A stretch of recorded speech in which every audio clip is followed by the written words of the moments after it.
大家好啊，歡迎收聽我哋今一集嘅同你 talk 啦，我係主持人大師兄啊。你好啊，我係主持人大商啊。喂，咁啊，大師，咁我哋上兩期咧就同大家分享過啦，講一啲關於物品方面嘅斷捨離啦，同埋一啲人際方面嘅斷捨離。咁今集啦，咁我哋咧就會喺呢個人際斷捨離嘅上面咧，繼續去深入去討論一下嘅。係冇錯啦，咁我哋講過啦，斷捨離嘅目的啊，其實係希望整理我哋生活入邊一啲不必要嘅東西啦，或者係一啲對我哋有負面影響嘅關係啦。咁今日咧，我哋就嘗試喺呢個尊重生命嘅角度啊，去探討一下人際斷捨離呢個問題嘅。尊重生命同人際斷捨離呢兩個有啲咩關係啊？咁尊重生命啦，同人際斷捨離咧，我哋睇落啦就好似兩個好獨立嘅概念啊。但係如果咧我哋深入咁去思考啦，其實可以發現到咧兩者咧喺本質上咧會有好多相似嘅地方啊。尊重生命咧就係講緊我哋既要尊重自己嘅生命價值啦，同時都要尊重人哋嘅存在意義。咁喺斷捨離入邊，我哋講過一句說話啦，我哋要停止自我消耗啊。即係我哋如果去勉強去維持一啲有害嘅關係嘅時候咧，其實就等同允許人哋持續咁消耗我哋嘅時間啦、情緒啦同埋精神力嘅。咁斷捨離咧，其實就係自我生命價值嘅捍衛啊！拒絕咧將一啲人生浪費咗喺一啲假性嘅和諧關係入邊，所以停止自我消耗咧，其實都係一種尊重自己生命價值嘅方式。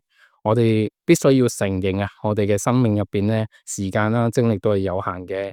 我哋應該去選擇去滋養一啲對我哋有利嘅關係啦，對自己嘅生命負責。咁樣咧，其實人際斷捨離啦，咁同尊重生命啦，會唔會有啲衝突？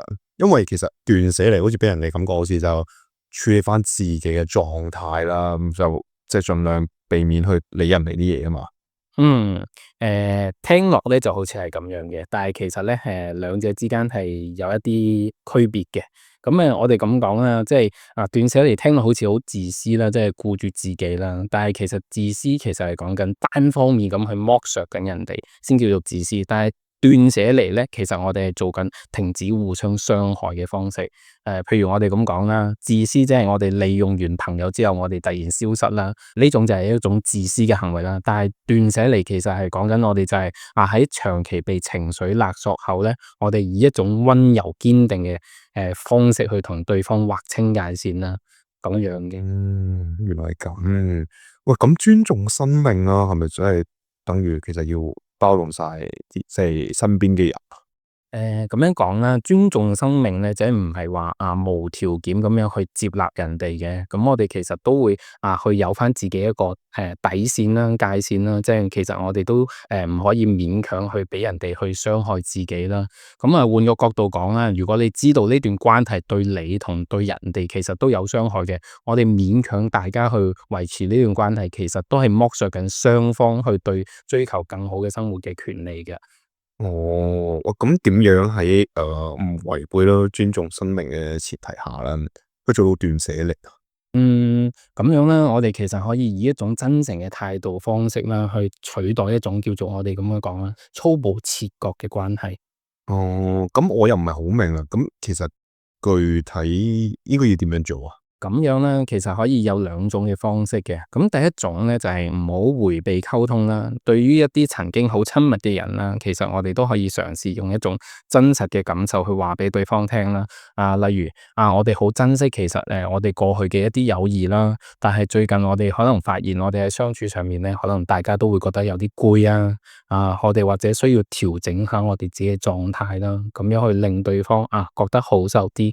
同時亦都可以話俾對方聽其實喺呢段關係入邊大家可能都有一啲現時呢個階段覺得唔舒服嘅感覺嘅。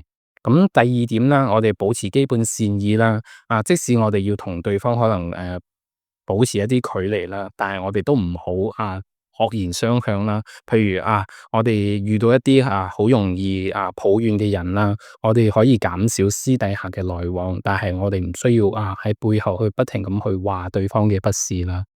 哦，咁換句話講，咁其實關係咧係可以結束啦，但係生命咧仍係值得尊重嘅。咁就好似啦，即使同對方斷咗來往啦，亦可以承認啦，其實佢哋嘅存在其實係有自己嘅意義嘅，只不過係可能而家呢個階段啦，唔係好適合我哋大家去密切咁互動。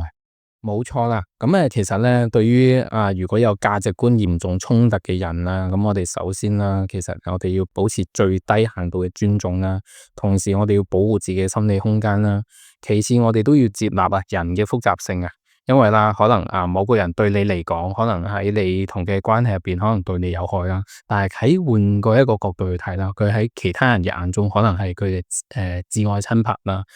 我哋所以講緊人際斷捨離，我哋嘅斷捨離嘅對象係關係，而唔係去否定一個人嘅價值啊。哇，咁其實咧，我之前都聽過有啲狀況，就係哇，有啲人嘅朋友啦，佢就會有一啲自傷傾向啦，甚至係可能會以死相逼去要求啲朋友去幫佢做啲嘢。咁呢啲狀況下點樣去搞嗰啲咧？咁喺呢啲情況下咧，其實我哋有一個大原則要做到啦。首先我哋要確保對方係咪安全啦。同埋要明確話俾對方聽啦。其實我自己呢個狀態啦，可能冇辦法去承接或者承擔到佢嘅情緒啦。建議對方去尋求一啲專業人士嘅協助啦。我哋要避免陷入一個叫做拯救者嘅心態啊。我哋要接納自己，其實我哋嘅生命能力係有限嘅，我哋冇辦法去承擔到對方嘅生命。咁其次，如果我哋講緊行動方針方面，我哋可以點做咧？咁第一步啦，我哋要物理咁樣去定翻個界線啦。我哋必須遠離現場啊，避免喺情緒勒索嘅情況下被逼去做一啲決定啦。咁第二啦，就係我哋要揾一啲第三方嘅介入啦，譬如我哋揾一啲專業人士啦，譬如醫生啊、社工啊、心理輔導等去幫手將呢個責任歸翻俾一個當事人或者一啲專業人士啦。第三啦，我哋要堅守一個核心嘅信念啦。真正嘅愛咧，唔應該建立喺威脅之上嘅。妥協咧，只會助長呢個惡性循環啦。哦，咁其實聽落啦，其實人際嘅斷捨離啦，同尊重生命啦，都係講緊所有關係嘅本質，其實都係生命啦同生命之間嘅一啲互動。